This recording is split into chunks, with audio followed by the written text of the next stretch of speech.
En el programa de hoy entrevistamos al doctor Juli Peretó, jefe del Laboratorio de Biología Sintética y Biotecnología del Instituto de Biología Integrativa de Sistemas, un centro mixto Universidad de Valencia, CSIC.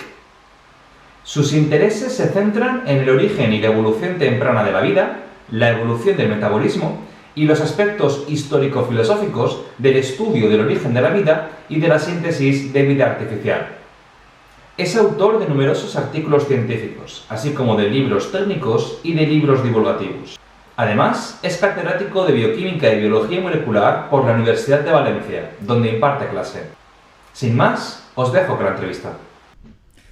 Hola Juli, bienvenido al programa. Gracias por aceptar la entrevista. Gracias a vosotros por la invitación. Bueno, pues si quieres podemos empezar la entrevista contándonos cuáles son tus líneas de investigación, a qué te dedicas en el laboratorio. Bueno, son varias las líneas que llevamos adelante en el laboratorio, en el Instituto de Biología Integrativa de Sistemas, que es un centro mixto CSIC de la Universidad de Valencia. En principio, el grupo tiene una parte que coordino juntamente con Manuel Porcar, un colega del instituto, que podríamos decir que son investigaciones de prospección, es decir, de búsqueda de microorganismos con actividades de interés en la naturaleza, en distintos ambientes que pueden ser artificiales como las placas solares o naturales como la superficie del suelo de los desiertos.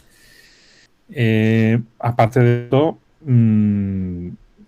hay también bastante interés en trabajar ahora en proyectos que nos han concedido recientemente en aspectos concretos de microorganismos que tengan actividades, por ejemplo, capacidad de degradación de plástico o capacidad de síntesis de biogás, es decir, ya con una orientación muy clara hacia actividades concretas.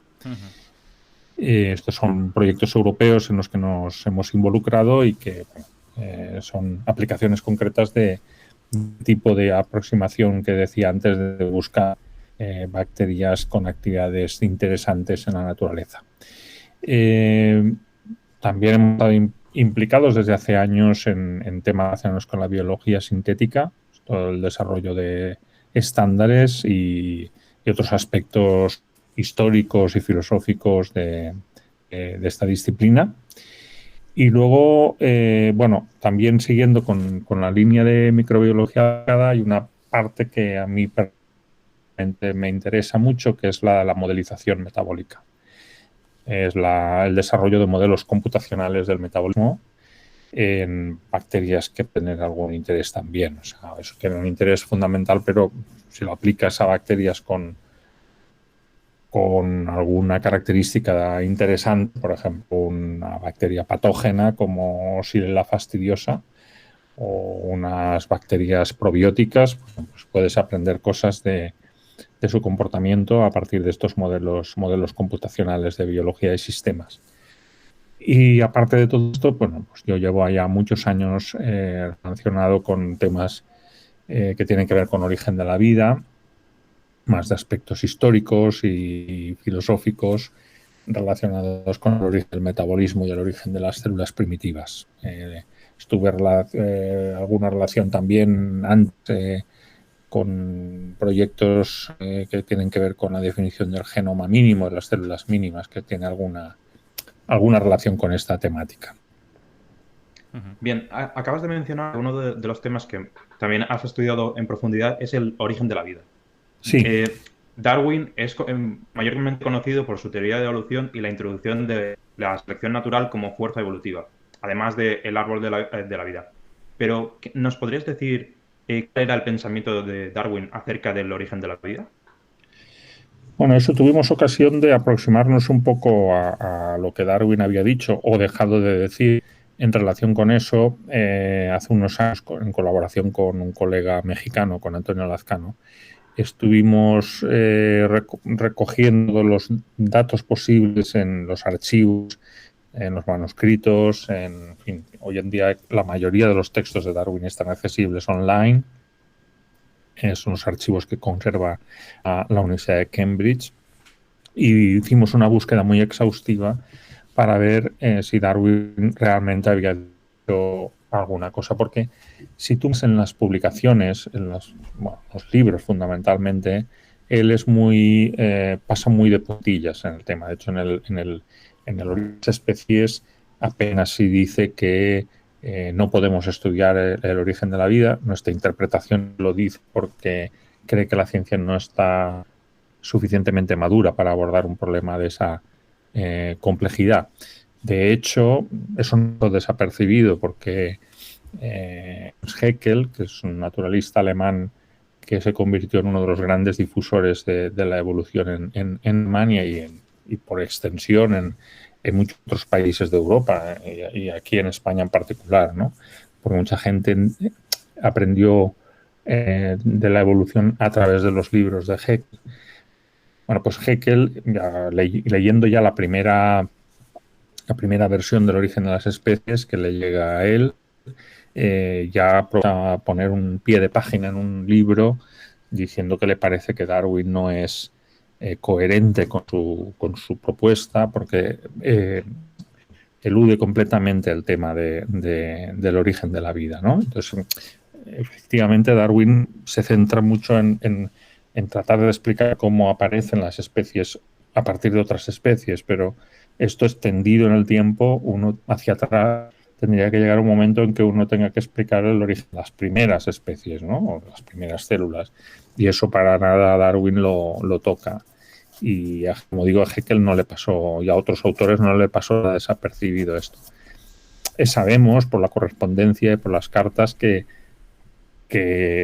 Darwin y Haeckel intercambiaron ideas de esto, y Darwin le admitía que de alguna manera la generación espontánea, que era la forma en que en aquella época se pensaba que había aparecido la vida, alguna forma de generación espontánea tenía que haber sucedido para explicar el origen natural de la vida. De hecho, Haeckel utiliza esta idea de la generación espontánea en sus obras. Sí que es verdad que hay una carta de Darwin, su amigo Joseph Hooker, el botánico, en el que se atreve a señalar un poco cómo cree él que se podría haber originado la vida. Digo que esto es un texto privado que él no llegó a conocer, y se publicó un fragmento de esta carta mucho después de la muerte de Darwin. O sea, pasa como que es un texto privado y póstumo, ¿no? Por decirlo así. Y ahí sí que habla de condiciones químicas, porque él lo que tenía claro es que la vida tenía unas explicaciones puramente químicas, en un ambiente, en una charca de agua templada, con determinadas sustancias orgánicas e inorgánicas y fuentes de energía como descargas eléctricas, luz, etcétera, se podría haber formado unos primeros compuestos complejos.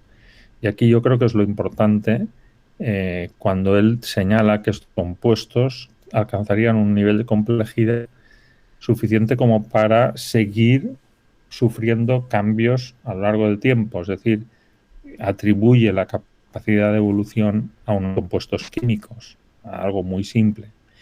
Y esto es un pensamiento muy moderno, algo que efectivamente él no se atrevió nunca a decir público. De alguna manera refleja que sí, que tenía una noción muy moderna de cómo se debería ver. Evidentemente los detalles no los podía decir porque la ciencia en su tiempo, pues la bioquímica ni existía como ciencia, ¿no? O sea que de la composición química de las células se sabían cosas, pero de ninguna manera se tenía una idea de la complejidad química que hay detrás de una organización celular, y por tanto no podía extenderse en los detalles, pero sí en el concepto. Y el concepto creo que es importante señalar que él lo tenía claro, que había un proceso natural, ¿no? de transición de la materia inerte a la materia viva. En la actualidad sí que estamos en condiciones de analizar en profundidad las características de la química de los seres vivos, de la bioquímica, pero también tenemos telescopios que nos permiten ver la composición química de las nubes moleculares en el centro de la galaxia a millones de años luz, y también de los meteoritos que caen en la Tierra y podemos analizar su química. ¿Qué diferencias encontramos entre la química biótica, la química de los seres vivos y la química abiótica, la que no está en los seres vivos? Bueno, es una pregunta muy, muy oportuna porque efectivamente uno observa el espacio interestelar o las nubes de polvo interestelar o cuando observa o se puede medir directamente la composición química en un cometa o en un núcleo cometario o en un asteroide caído a la Tierra, en un meteorito. Es decir, en todas estas ciencias, sea remotamente o sea de manera directa, lo que vemos es que en el universo hay una química muy rica y esa química muy rica está basada en el carbono, es una química orgánica.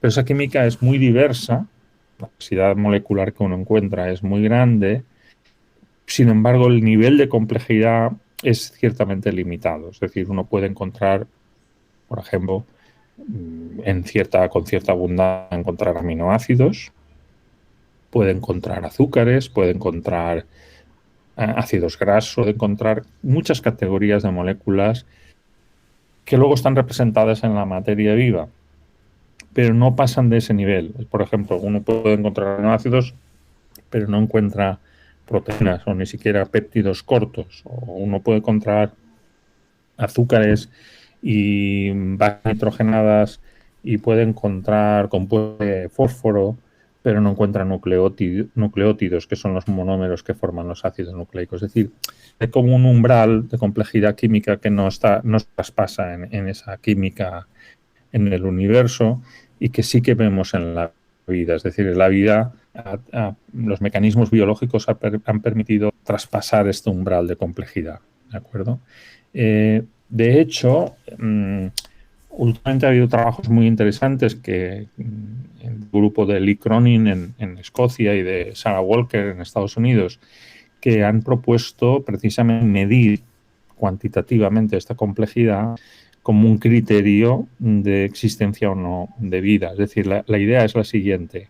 Si yo puedo medir la complejidad química, por ejemplo, de un material claramente no biológico, abiótico completo, como es un meteorito, y puedo medir la complejidad química, cuantificar la complejidad química de una célula, o un extracto celular, una proteínas y todo lo que contenga la célula.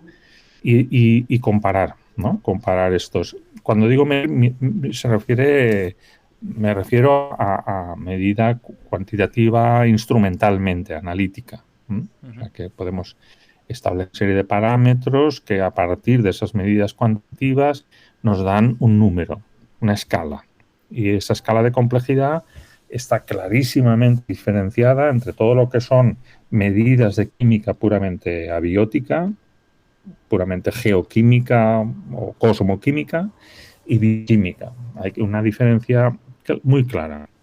Y ellos han propuesto que esta medida, estos parámetros de medida de complejidad química, puedan ser utilizados para la detección de vida.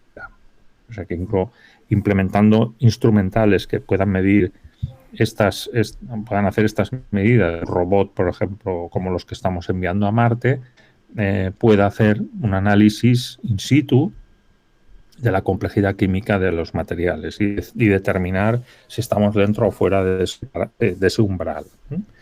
Entonces, lo que está claro es que lo que vemos es, como digo, esa contraposición entre esa gran diversidad química que hay en el universo con una complejidad moderada y la generación de una complejidad química extraordinaria, pero a partir de un repertorio discreto de esa diversidad. Es decir, en los meteoritos hay muchos tipos de aminoácidos, pero en las células solo hay 20 aminoácidos para hacer proteínas, ¿vale?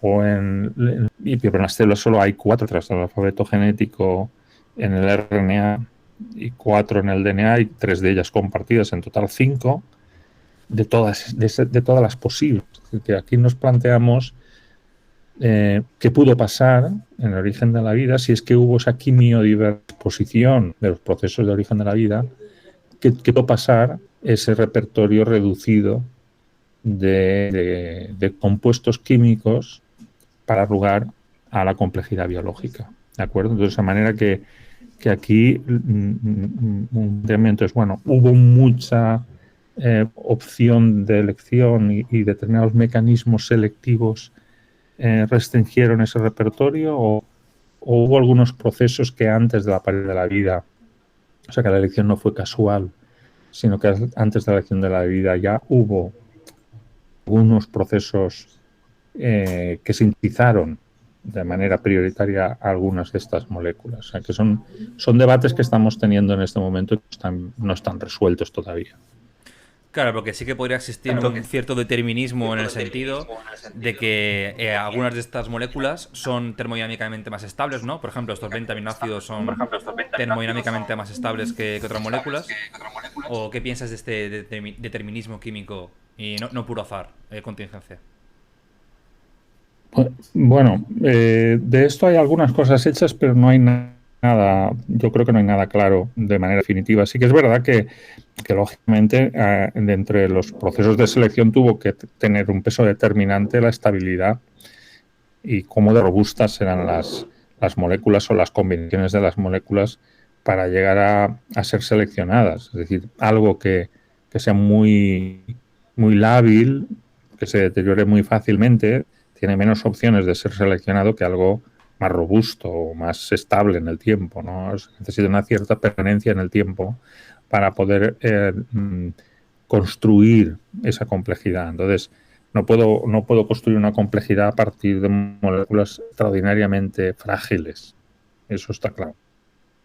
Y eso también es una función de las condiciones ambientales. No es lo mismo pensar que el origen de la vida tuvo lugar a altas temperaturas, en la que la estabilidad de las moléculas es menor, la vida media, la duración de las moléculas es mucho menos temperada, ¿no? O una temperatura no relacionada con, por ejemplo, fuentes termales o fuentes de distintos tipos de muy alta temperatura, de temperaturas menos altas. Entonces, todo esto son condiciones que pueden restringir esa diversidad, lógicamente. O sea, las moléculas más frágiles van a desaparecer antes y entonces no van a ser, a menos que haya un suministro permanente, abundante de estas moléculas, van a desaparecer. Lo cierto es que hay algunas moléculas que han sido seleccionadas por la bioquímica que no son muy estables. Entonces, se ha empezado a explorar, porque ha habido un cambio bastante radical en la manera de trabajar en la química prebiótica, que es lo que se llama química de sistemas, y es que cuando tú observas las propiedades de mezcla de moléculas más que moléculas puras, aparecen propiedades que las moléculas por separado no tienen y que muchas veces estas interacciones o estas cooperaciones moleculares hacen emerger unas estabilidades que las moléculas por separado no tienen. Pues podría poner algún ejemplo, no sé, de polímeros que por separado no son muy estables, pero cuando están juntos interaccionan entre ellos y se estabilizan y tienen una mayor estabilidad, mayor permanencia en el tiempo. Entonces, esta idea de heterogeneidad, de mestizaje, de mezcla, es algo que se está poniendo en el campo. Implica también una serie de complejidades metodológicas, porque a los químicos tampoco es comprensible que no les haya gustado tradicionalmente trabajar con mezclas complejas, ¿no? Pero técnicamente hoy en día eso es posible y se está abriendo nuevos campos que nos sugieren que efectivamente el origen de la vida puede ser algo más, ¿cómo decirlo?, más borroso, más incluso sucio, si quisiésemos decirlo así, que lo que podrían haber imaginado los precursores de la química prebiótica, que buscaban la síntesis robustas de moléculas por separado, ¿no? Es decir, la síntesis de aminoácidos, la síntesis de bases nitrógenas. O sea, los experimentos clásicos de Stanley Miller o de Ivan Oro son ejemplos de síntesis de prácticamente un tipo de moléculas, ¿no? Y hoy en día hay esquemas de reacción que simultáneamente se están generando todo tipo de moléculas, ¿vale? Entonces, eso técnicamente hoy es abordable, entre comillas, nos podemos permitir el lujo de hacer esta aproximación sistémica. Y esto es lo que nos está dando novedad y aspectos completamente originales que no conocíamos de la química prebiótica. Antes, cuando has hablado de la complejidad de la química prebiótica a la química biótica, ha dado a entender que hay una hipótesis de fondo de un continuum desde la química más básica a la química de los seres vivos. ¿Es la química sistema en la que intenta unir este punto de inflexión entre la química más sencilla que podemos obtener en el laboratorio hasta la química ya más compleja que vemos en la vida? ¿Es quizá la búsqueda de la formación de polímeros de la vida lo que se haría en la química de sistemas? Bueno, la química de sistemas se ocupa en general de toda la transición. O sea, es química prebiótica, pero con un enfoque nuevo en el que, como digo, no se buscan las síntesis robustas de determinadas moléculas, sino que se busca el comportamiento colectivo de las moléculas, en las que hay moléculas que están participando como sustrato, como reactantes, otras moléculas están participando como catalizadores, y se están generando familias de compuestos, están generando en el mismo esquema de reacción, se están generando aminoácidos, se están generando nucleótidos, se están generando precursores de los lípidos, es decir, algo que, por decirlo de alguna manera, es más realista, en el sentido de que se está generando una complejidad química a partir de ingredientes simples en el camino hacia esa complejidad química. Lógicamente, es una etapa, es un fotograma de la película, ¿no? Es decir, los productos de partida pueden ser moléculas relativamente simples, por poner ejemplos, cianuro de hidrógeno, que es casi un ingrediente imprescindible, cianuro de hidrógeno, que es una molécula de 3 átomos, carbono, nitrógeno e hidrógeno, que es una molécula que está presente en el espacio interestelar, es una molécula que se sintetiza cuando se somete a descargas eléctricas, mezclas de gases que podían haber en la atmósfera. Es una molécula plausible desde el punto de vista prebiótico, como lo es el sulfuro de hidrógeno, que está asociado a emanaciones volcánicas y que hay minerales de sulfuro en meteoritos, etcétera. Es decir, cuando en medio acuoso, con agua, aparece el cianuro y sus derivados, ¿no? Como la cianamida, una molécula simple que también se ha estudiado mucho como precursor prebiótico, y sulfuro de hidrógeno, y se ilumina con luz ultravioleta, por ejemplo, aparece toda una diversidad de moléculas que son coincidentes con el repertorio biológico. Luego, si se añaden condiciones físicas o físico-químicas, si se quiere, como es, por ejemplo, ciclos de desecación y de rehumificación, ¿no? Es decir, que el agua, como si dijéramos, se evapora y se vuelve a hidratar, ¿no? Como si una laguna se secara y volviese a llover, por ejemplo, ¿no? Bueno, pues esos procesos de eliminación de agua y reaparición del agua también inducen cambios y transformaciones relacionadas con la síntesis de otras moléculas, ¿no? De manera que así sucesivamente uno va consiguiendo correr como un paisaje químico en el que se encuentran estas moléculas biológicas.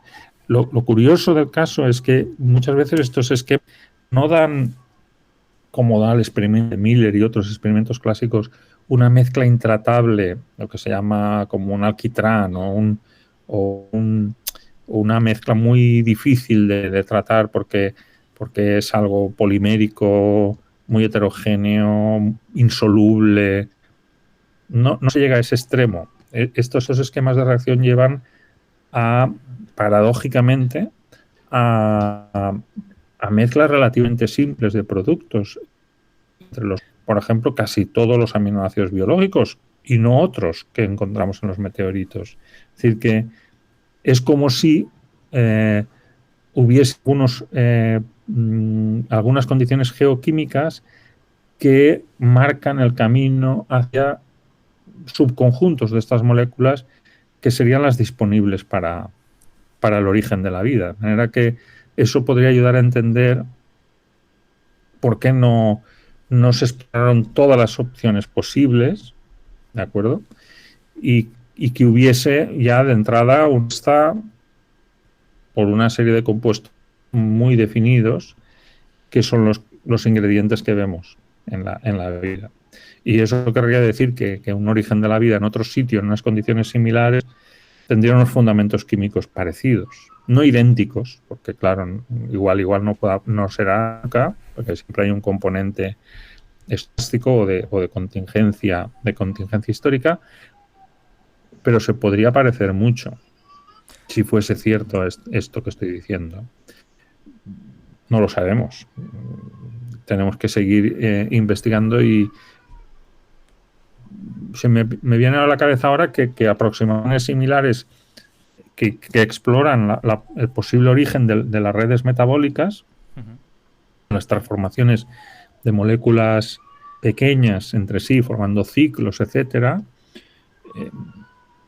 Si no son iguales, se parecen mucho a las rutas centrales del metabolismo. Moléculas que están implicadas, por ejemplo, en el ciclo de Krebs, que ocupa, el ciclo de cítrico ocupa una posición central en el metabolismo, pues sus intermediarios aparecen en estos esquemas de reacción, y algunos ciclos que yo digo, me gusta decir que son como el vecindario químico de las rutas metabólicas, y es que a lo mejor podrían haber servido como punto de transición hacia esa ruta metabólica que nosotros vemos ahora. Claro, tú describes rutas metabólicas que existen en todos los seres vivos como rutas ancestrales, inherentes a las primeras formas de vida, o por lo menos a Luca. Y luego otras rutas metabólicas que son características de grupos de especies que son como barrios que se van uniendo, ¿no?, al casco antiguo, por así decirlo. Sí, esto sería durante la evolución. Ahora estaba hablando yo más bien de combinaciones, compuestos químicos o grupos de reacciones químicas que pudieran un papel en la transición hacia el origen de la vida y que luego no son utilizadas, son abandonadas, son soluciones químicas abandonadas y que no las vemos en el metabolismo. Luego sí que pasará que, aparte de ese metabolismo central, más o menos universal, que podría estar presente en Luca y que ha sido como la base de todo el proceso de la evolución, durante la evolución fundamentalmente de los microorganismos, pero luego también de los eucariotas, la evolución no ha dejado de experimentar y de explorar otros vecindarios químicos. El caso más evidente de lo que estoy diciendo, que esto ya es evolución, esto ya es historia más reciente, estamos hablando de 2.000 millones de años.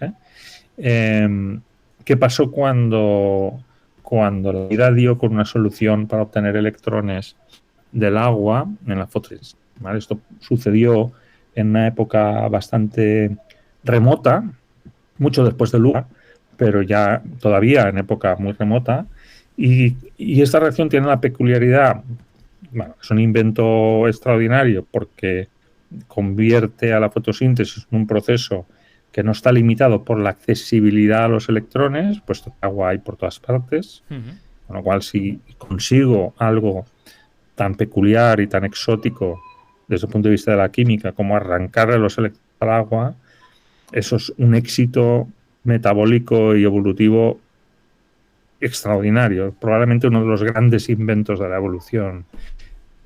Pero ¿qué sucede? Que al extraer los electrones del agua se produce oxígeno molecular, O2, que en la Tierra primitiva no había.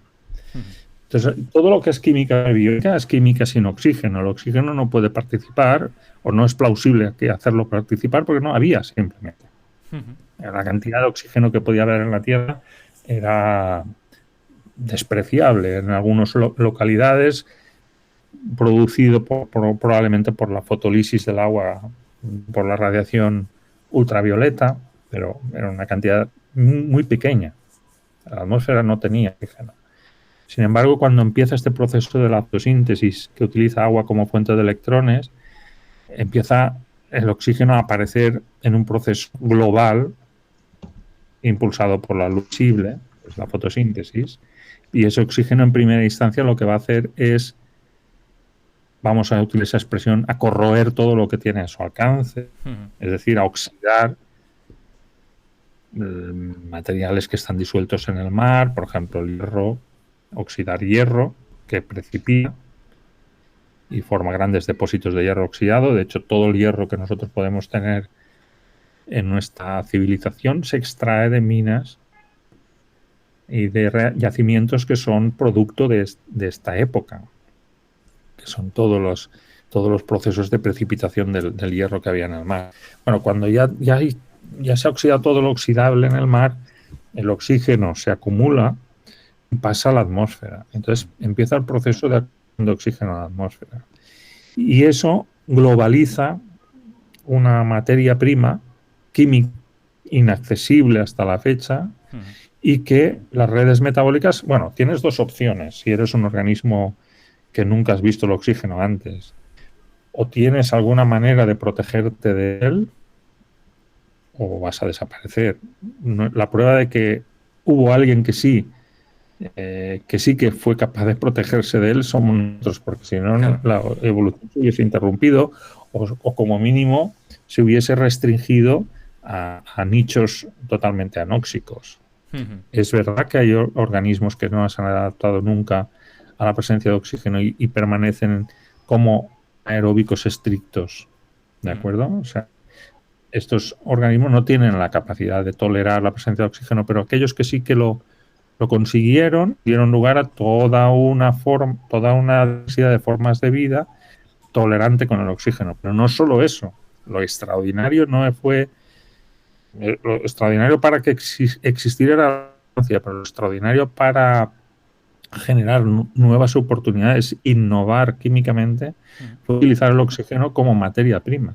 De manera que todo el metabolismo que se basa en la utilización de oxígeno, y no me refiero solo a la respiración, que ya es respirar oxígeno ya fue en un gran invento, sino, por ejemplo, rutas metabólicas que utilizan oxígeno para la síntesis de otras moléculas nuevas que antes no existían.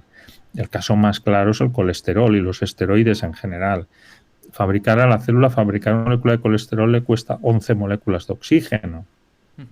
Sin oxígeno no hay colesterol. De manera que el colesterol y todos los esteroides y en general todas las moléculas que se derivan de la utilización de oxígeno son metabolitos que no existían en la Tierra primitiva y en la evolución de la vida antes de la existencia. Con lo que esto sí que nos podemos referir a que es la construcción de nuevos barrios metabólicos en la ciudad metabólica, porque tenemos materiales de construcción que antes no teníamos disponibles. Pero son cosas. Para resumir, las exploraciones químicas antiguas, antes que podrían haber sido importantes, el paso, digamos, evolutivo hacia el metabolismo, y que luego son como diría Keynes Smith, ¿no? Graham Keynes Smith, serían como andamios que sostienen la construcción de un arco, pero cuando el arco es construido los andamios desaparecen. Ajá. ¿De acuerdo? Que tú necesitas este armazón para hacer la construcción, pero una vez terminada el arco de piedras, por ejemplo, ¿no? Entonces, es el que pone él. ¿Cómo puede construirse un arco de piedras en el que cada piedra está en contacto con su vecina en equilibrio formando el arco? Bueno, lógicamente eso no lo puedes construir si no tienes un armazón, por ejemplo, de piedras o de madera, que te permite armar el arco, y cuando el arco está construido eliminas el andamio y el armazón que te lo ha permitido. Esto es un poco lo que me refería, ¿no? A que se podrían haber explorado protometabolismos primitivos que han servido al camino hacia el metabolismo que después, entre comillas, prevaleció o triunfó, pero que ahora no los vemos. Sí. Y esos protometabolismos, que siempre se suele hablar de la paradoja del huevo y la gallina, ¿no? Que vino antes y los genomas que codificaban ese metabolismo, o el metabolismo en sí mismo, ya deja de hacer tanta falta con esta perspectiva de química de sistemas, ¿no? Aparecen todas estas moléculas, complejidad química simultáneamente, y ya no es tan necesaria la paradoja, ¿no? Del huevo y la gallina. Bueno, esta paradoja, que que se aplicó en la época de desarrollo de la biología molecular. Es cuando se hace evidente esta paradoja, porque se plantea en términos de que fue antes los ácidos nucleicos o las proteínas, ¿no? Cuando ya parece claro que las células funcionan con un sistema en el que hay unas macromoléculas especializadas en guardar y transmitir la información, que son los ácidos nucleicos, y unas moléculas, unos polímeros que son especializados en ejecutar esas instrucciones, que son las proteínas. Claro, tú no puedes hacer proteínas si no tienes la información genética de los ácidos nucleicos, pero tú no puedes extraer la información genética ni replicarla, ni transmitirla sin el auxilio de las proteínas. Los ácidos nucleicos por ellos mismos son completamente inútiles. Es como tener, no sé, en soporte digital, en un USB o en un CD, aunque los CDs están en fase de desarrollo a lo mejor, ¿no? Pero bueno, un soporte digital que tiene una información muy rica dentro, sea música o datos o lo que sea, que vas a poder hacer realidad si no tienes un descodificador. ¿De acuerdo? Entonces, en la célula pasa lo mismo. Necesitamos un descodificador. Este descodificador son las proteínas. Pero las proteínas al mismo tiempo están codificadas. Son codificadas, son descodificados, codificados, por decirlo así. Bueno, este dilema en el que se encontraron los primeros biólogos moleculares interesados en el origen del sistema. Y el planteamiento fue que fue antes. Los ácidos no son las proteínas, que es el paralelo de que fue antes el huevo o la gallina. Para ellos, yo creo que el planteamiento era correcto en ese momento histórico. Para ellos la solución era que una clase de polímero, solo una clase de polímero, lo hiciese todo. Pudiese servir como material genético y como ejecutor de las instrucciones genéticas. Y por distintas líneas argumentales, distintos autores de manera totalmente independiente llegaron a la conclusión de que el RNA podía ser el mejor candidato para una cosa y la otra, porque, bueno, que podía ser material genético era algo ya evidente, porque se conocía la existencia de virus cuyo genoma es RNA, como es el coronavirus tristemente famoso, que tiene el genoma codificado en RNA, pero al mismo tiempo el RNA es más versátil estructuralmente que el DNA, y podía imaginarse que el RNA pudiese tener funciones catalíticas. Bueno, ese imaginarse tardó un par de décadas porque esto estamos hablando de especulaciones de los años 60, tardó casi 2 décadas o menos en hacerse realidad cuando se descubrió que hay RNAs que tienen actividad catalítica. Son los ribocimas. Entonces, en este momento, principio de la década de los 80, la invención en origen de la vida sufre un impulso extraordinario, porque hay mucha gente que se pone a buscar o a implementar químicamente esa realidad de lo que se llamó el mundo del RNA, que es una hipótesis que dice que durante la evolución primitiva la vida pasó por una fase en la que el RNA lo hacía todo. Era material genético y era ejecutor de las instrucciones. Y debía haber RNA capaces de replicarse a sí mismos. ¿De acuerdo? Técnicamente hubo una gran presión para explorar esta posibilidad. De hecho, hay trabajos preciosos donde se explora el potencial del RNA para hacer cosas. Y la verdad es que lo tiene. Y eso se reforzó todavía más cuando un par de décadas después se demostró que el RNA es aún, si creemos en la hipótesis del mundo del RNA, todavía es el responsable en las células contemporáneas de la síntesis de las proteínas, porque los ribosomas, que son las factorías de la síntesis de las proteínas, la parte catalítica, la parte funcionalmente activa, no son las proteínas del ribosoma, es el RNA. El RNA catalítico es el que produce el peptídico, el que produce la proteína. Y eso era una operación que encajaba muy bien en la idea de que, bueno, inventó la síntesis de proteínas en un mundo de RNA y nunca dejó de ser así. No hubo una sustitución con el resto de las actividades, sino que el RNA sigue siendo el protagonista de esa función, ¿vale? Y que ya queda como una reliquia o como un fósil biótico. Bueno, dicho esto, la polémica que fue antes proteína de ácido nucleico se transmutó también, fue antes si esa maquinaria genética o el metabolismo, ¿vale? Porque en definitiva para hacer ácidos nucleicos y hacer proteínas yo necesito el metabolismo como suministrador de los monómeros, pero al mismo tiempo el metabolismo tiene que estar catalizado.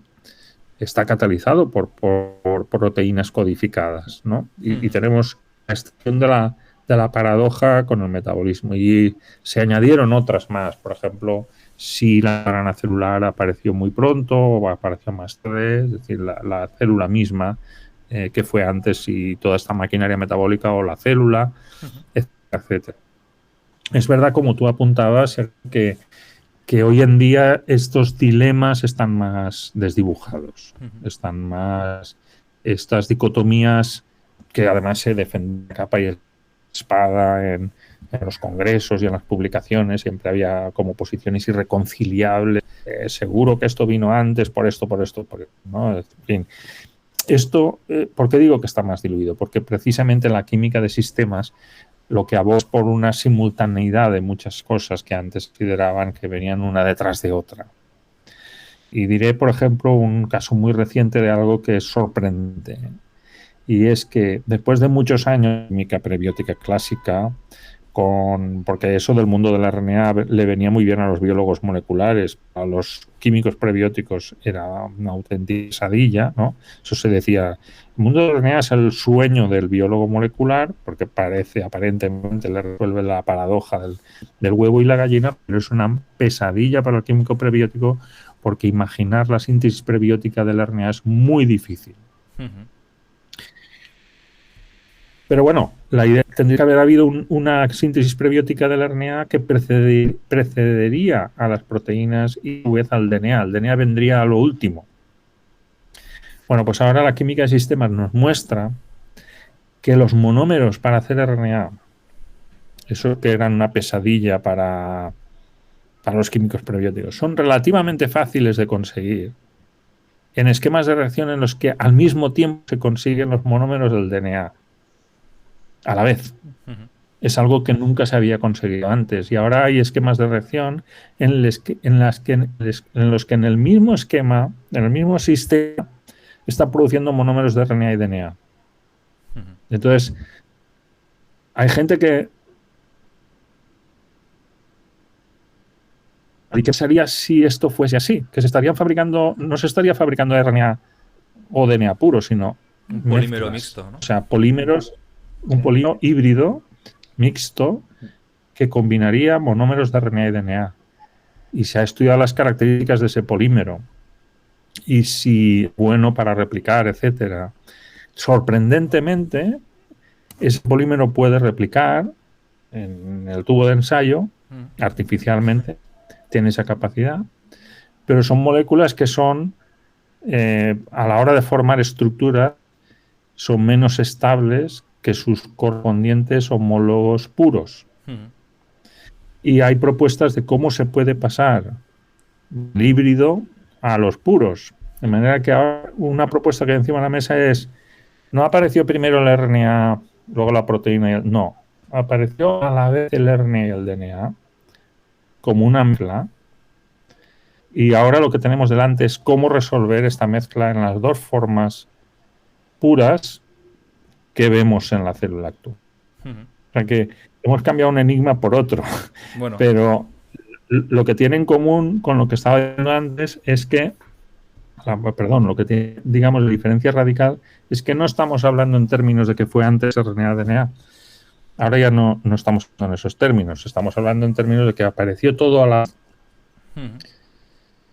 ¿Vale? Entonces nos plantea otro tipo de problemas sugeridos por la propia química. Es decir, esto no se lo está inventando alguien teóricamente. La gracia es que esto nos lo está diciendo la química. La química de sistemas nos está diciendo, no, es que el RNA solo no podía estar porque la misma mezcla que me da los monómeros de RNA me está dando los de DNA. Entonces tenemos los híbridos que le llamamos rDNA, que combinan ambos monómeros, y que del rDNA se obtiene el RNA por un lado y el DNA por otro. Y eso es un poco lo que se está...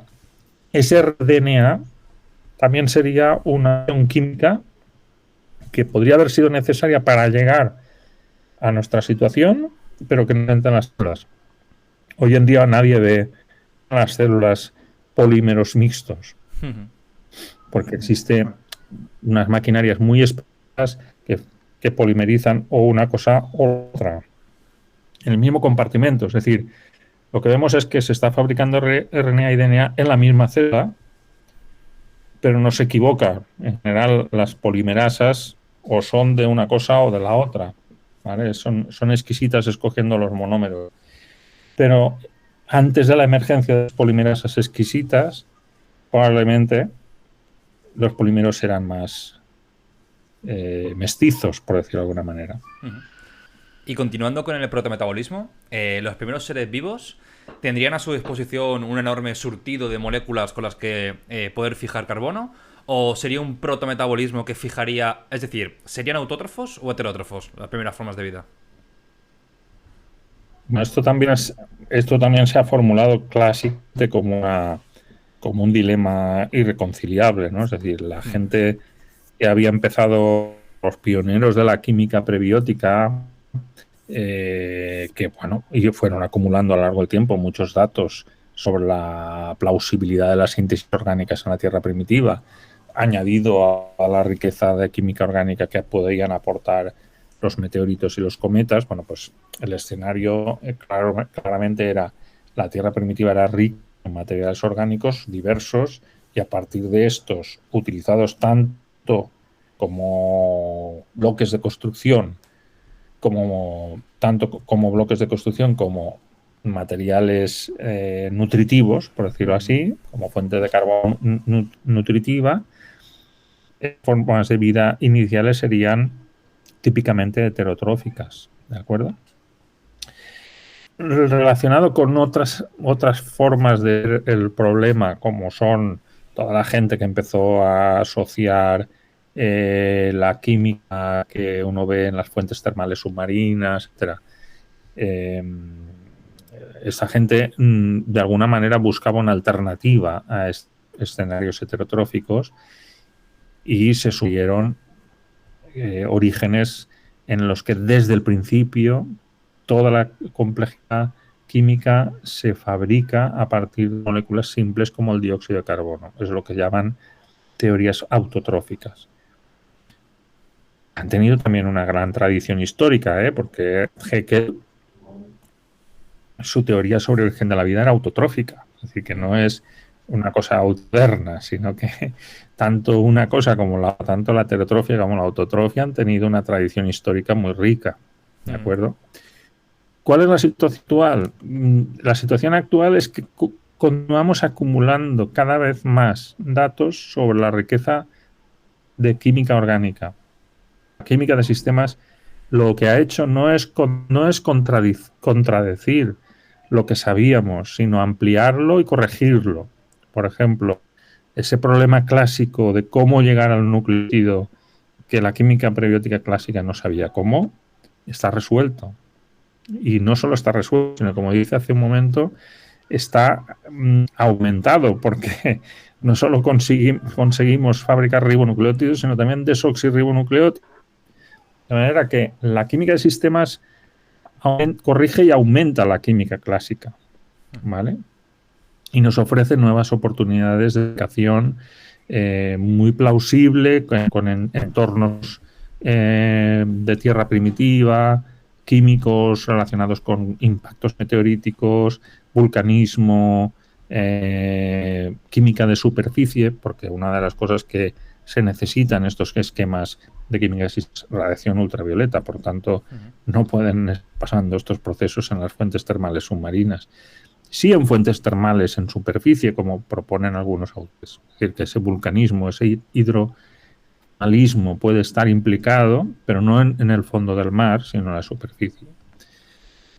¿Qué hay respecto a la fijación de CO2? Bueno, la principal debilidad de estas teorías es que nadie ha podido demostrar en el laboratorio que eso funciona. Se han demostrado muchas reacciones parciales, pero no la más importante, que es cómo el CO2 genera toda la diversidad química. Es algo que sabemos que hacen muy bien los organismos autotróficos, con sus enzimas y sus procesos metabólicos ciertamente complejos, pero no sabemos cómo abióticamente suceder una cosa así. Con lo cual, de momento sigue siendo una hipótesis más o menos razonable, pero con apoyo experimental, yo diría, débil. Insisto, los últimos 10-15 años ha habido una avalancha en el campo, es un campo estancado, todo lo contrario, ha habido una avalancha de datos y de observaciones químicas del laboratorio que apuntan a una química de superficie, de aguas superficiales sometidas a ciclos de evaporación y rehidratación, de radiación ultravioleta, de participación de minerales, tanto minerales terrestres como meteoríticos. Es decir, son los escenarios que se están ahora barajando y que sugieren toda una serie de procesos que me están dando diversidad química suficiente para explicar el origen de las células. Es decir, que aminoácidos que forman péptidos, nucleótidos que forman cadenas cortas de ácidos nucleicos, moléculas que espontáneamente van a formar vesículas, todo a la vez. Todo a la vez. Entonces tú vas a tener ahí los ingredientes para membrana, los ingredientes para hacer las proteínas, los ingredientes para hacer los ácidos nucleicos, todo a la vez. Ahora vamos a entrar en la última parte de la charla, que es más filosófica. La primera pregunta es si la bioquímica, que ya, bueno, has comentado brevemente, pero un poquito más en profundidad, si la bioquímica terrestre es una entre muchas posibles y específicamente a qué te refieres. Es decir, aminoácidos, ¿habría nucleótidos, código genético? Bueno, es una pregunta complicada, porque, a ver, vamos por orden. Si es una bioquímica entre muchas posibles, sí y no, en el sentido de que el repertorio fundamental de moléculas para construir la complejidad bioquímica yo creo que sería muy parecido, si no igual, en otra parte. O si queréis imaginar que rebobinamos la historia geológica y volvemos a esa época y volvemos a reproducir todos los procesos, en qué se parecería y en qué no a la vida actual, por ejemplo, ¿no? Hagamos ese ejercicio hipotético. Bueno, yo creo que se parecería bastante, pero no en todos sus detalles. Por ejemplo, es probable que el repertorio de aminoácidos para hacer proteínas se pareciese bastante a los 20 que hay ahora. A lo mejor eran 18, a lo mejor eran 22, o a lo mejor eran 17 de los 20 eran los mismos y 3 diferentes, algo así, porque tampoco los aminoácidos que uno ve en química de sistemas, por ejemplo, en la síntesis de Sutherland, son los mismos, ¿vale? Las bases nitrogenadas podríamos decir algo parecido, podrían ser parecidas o idénticas en buena proporción. Lo que no creo que fuese para nada parecido, o en buena medida muy diferente, sería, por ejemplo, el código genético. Si se basara el sistema en fabricar proteínas codificadas, esa equivalencia del lenguaje de los genes al lenguaje de las proteínas, para mí hay un componente aleatorio o arbitrario, o contingente, como se quiera decir, suficientemente elevado como para que la asignación fuese otra. Probablemente es una asignación, en la mayoría de los casos, aleatoria. Pero una vez fijada ya no la puedes cambiar. Claro. Bueno, la puedes cambiar en casos muy excepcionales. O sea, conocemos excepciones al código en ramitas periféricas del árbol de la vida que han pasado por un cuello de botella en el un aminoácido ha dejado de tener asignación porque se ha dejado de usar y ha cambiado la asignación del triplete. Pasa en códigos que manejan proteomas pequeñitos como la mitocondria, ¿vale? Eso ha pasado y eso demuestra que el código genético no es inamovible, ¿vale? Lo que está claro es que cuando uno maneja proteomas grandes, un cambio puede ser catastrófico. Entonces, si ocurre ese cambio, no lo veo, que esa catástrofe significa la extinción de ese linaje, ¿no? Entonces, no hay cambios en el código y por eso tiene ese carácter universal. Lo que quiero decir entonces es que sí, pueden haber muchas similitudes, aunque no una completa identidad.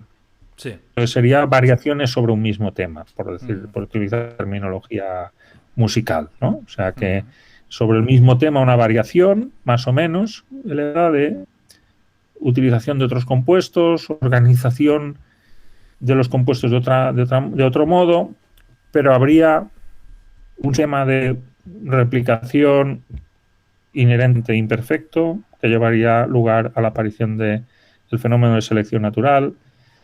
Debería alguna manera de individualizar el sistema, y individualidad que nosotros llamamos célula probablemente también se basara en las propiedades físico-químicas de moléculas que se autoensamblan espontáneamente, como son los lípidos.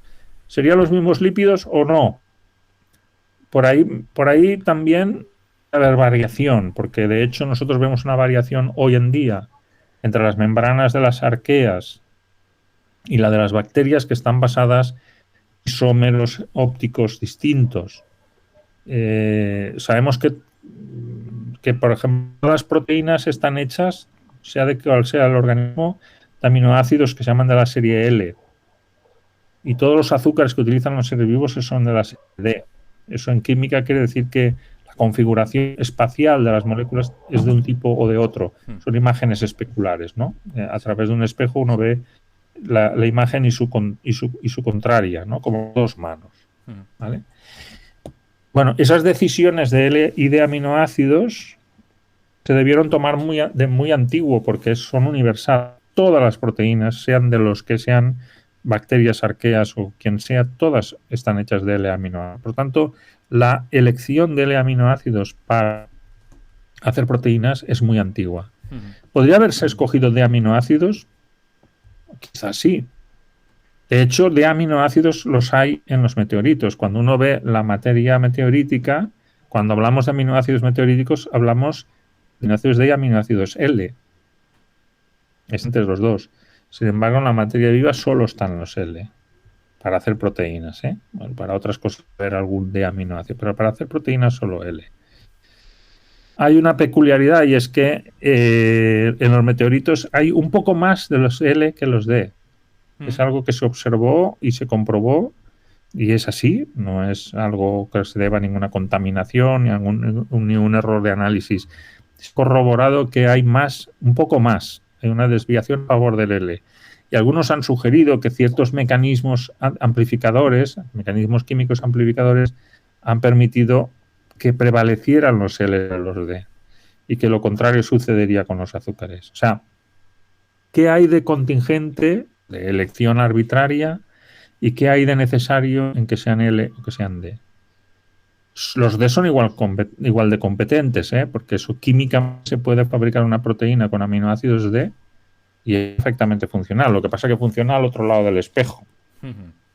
Su sustrato también tiene que ser, o su ligando, la molécula que reconozca también tiene que ser la contraria. O sea que competencia funcional tienen, pero no han sido no han llegado a ser la realidad bioquímica, ¿vale? O sea, ¿podría haber una bioquímica basada en de aminoácidos?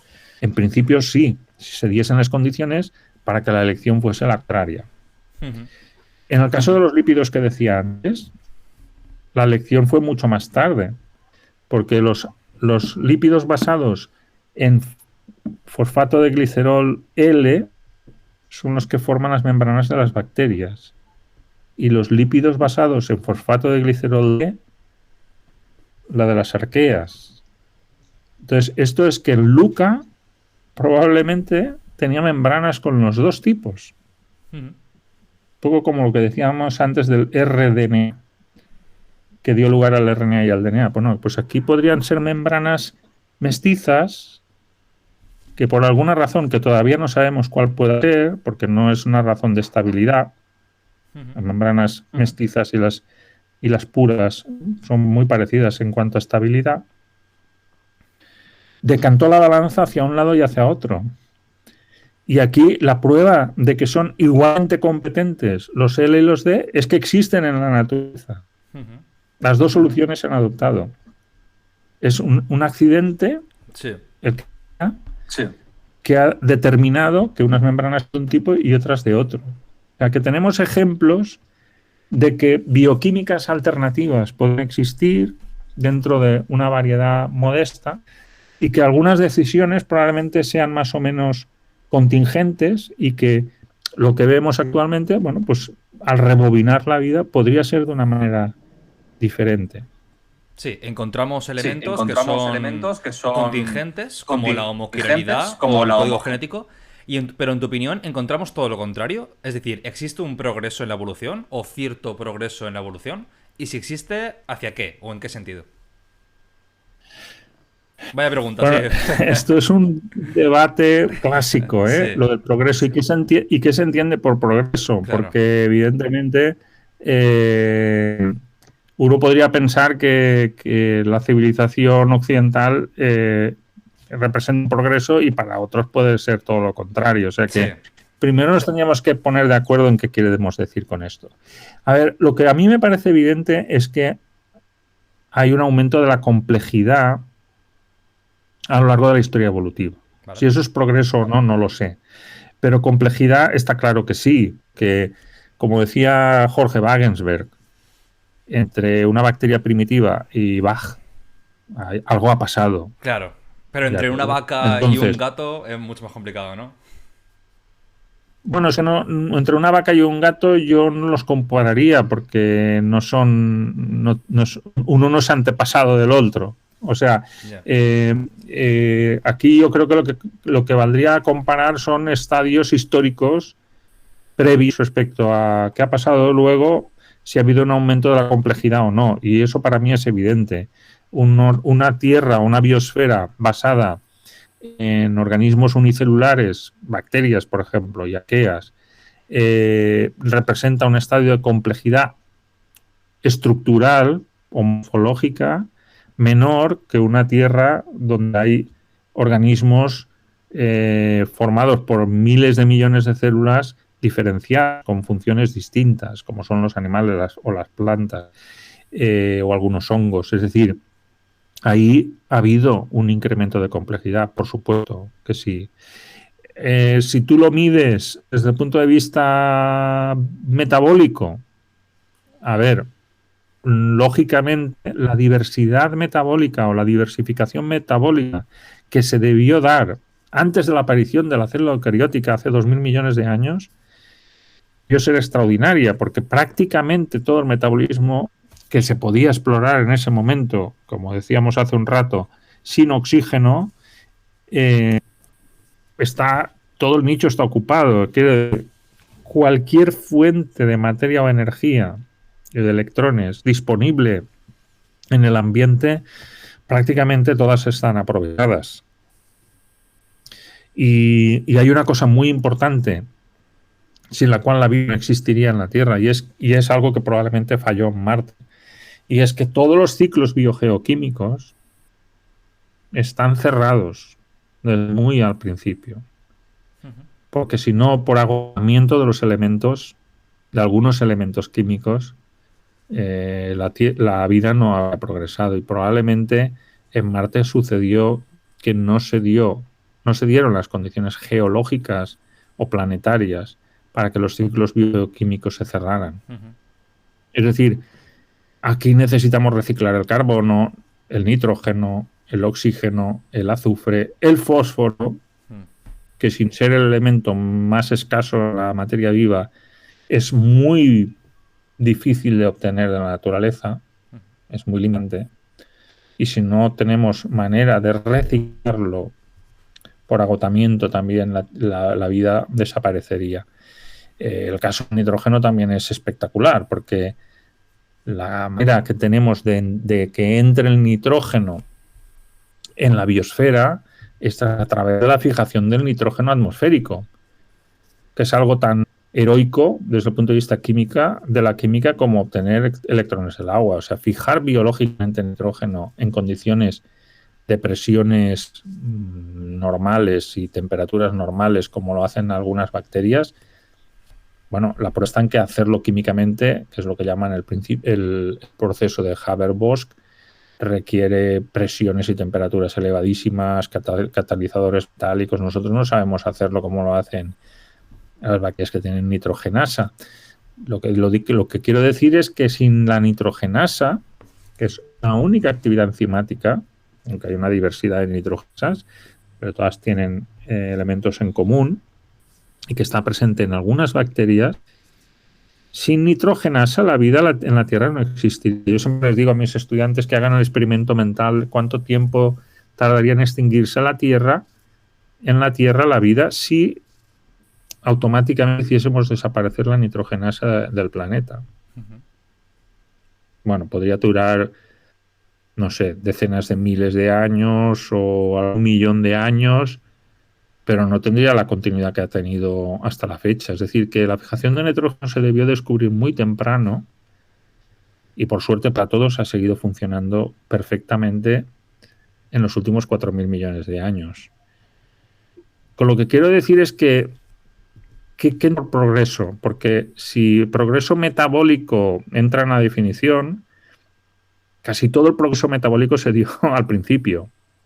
Y luego sí ha habido progreso porque evidentemente para determinadas cosas la utilización del oxígeno ha abierto oportunidades nuevas y el metabolismo secundario de las plantas, por ejemplo, todos los metabolitos que las plantas utilizan como mecanismos de defensa, etcétera, en sus relaciones ecológicas y con los depredadores, etcétera, etcétera. Bueno, evidentemente, desde el punto de vista de las plantas es un progreso, porque las plantas no se pueden mover y su relación con el ambiente es peculiar, es puramente química. Entonces, ese metabolismo que llamamos secundario, a veces un poco despectivamente, es fundamental para el progreso de las plantas como tales. Es decir, que ha habido progreso, si lo medimos como lo estamos midiendo ahora en términos de complejidad estructural, por un lado, ¿no?, de organismos pluricelulares. La pluricelularidad, por ejemplo, ha aparecido varias veces, no es monofilética, no tiene un único origen. La pluricelularidad de los animales tiene un origen, la de las plantas tiene otro, etcétera, etcétera. Quiero decir que se ha inventado varias veces el ser pluricelular. Entonces, a mí, por ejemplo, el tema de las convergencias adaptativas me incita a pensar en un progreso, ¿no? Porque existen unos nichos o unas decisiones, por así decirlo, evolutivas que son más eficientes y de ahí la convergencia evolutiva, ¿no? ¿O qué piensas de esto? ¿No es tan cierto como...? Bueno, sí, se puede ver así, también se puede ver como el oportunismo evolutivo. Es decir, a mí me gusta hablar de oportunismo evolutivo. Es decir, que la evolución está claro, y eso ya el mismo Darwin estableció muy, muy claramente, no en el libro del origen de las especies, sino en aquel que tiene sobre la polinización de las orquídeas y la coevolución con los insectos polinizadores.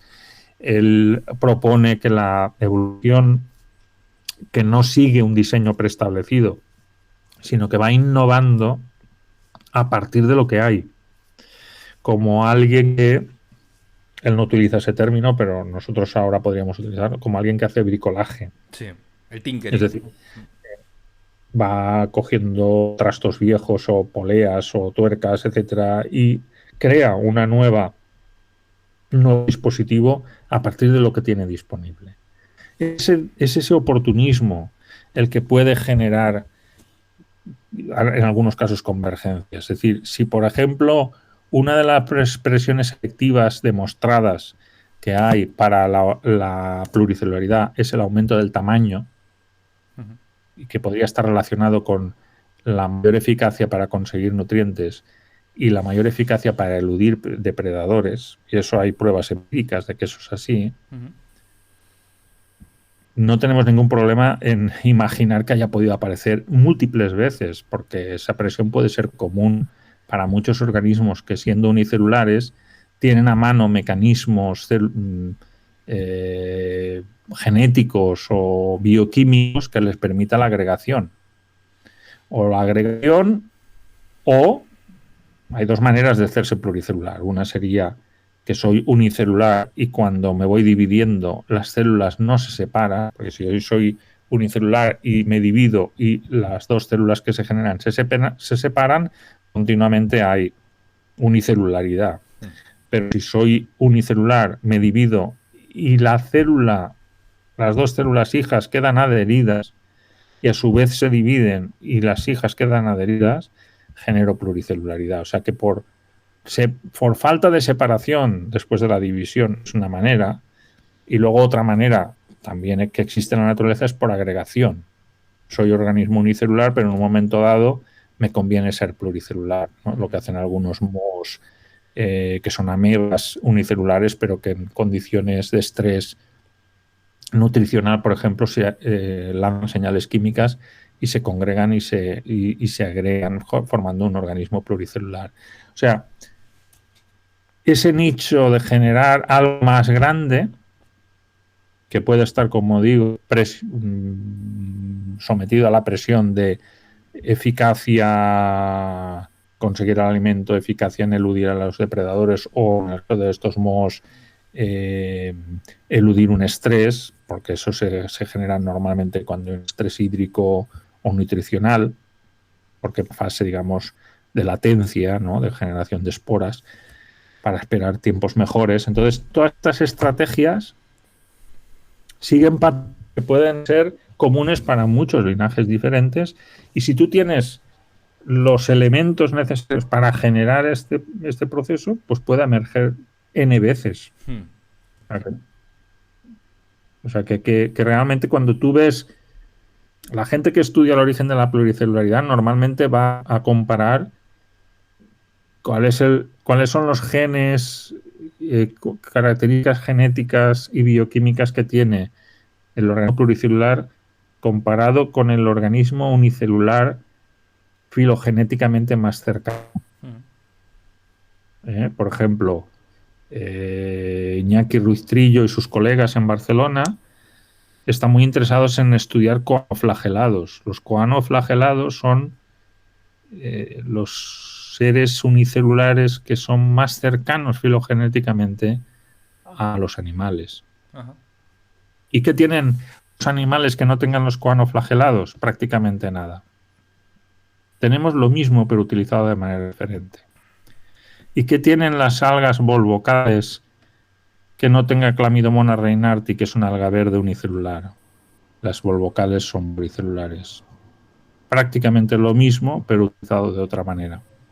Es decir, que la conclusión es siempre la misma. Es decir, ese bricolaje de lo disponible y la construcción del dispositivo de manera diferente, lo que genera la innovación. Bueno, pues no hay más preguntas. Nos quedamos con esta idea de progreso hacia la complejidad. Y ha sido una charla excelente, Juli. Muchas gracias.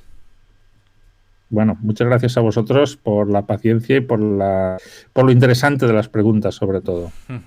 Gracias. Un abrazo, hasta luego. Un placer.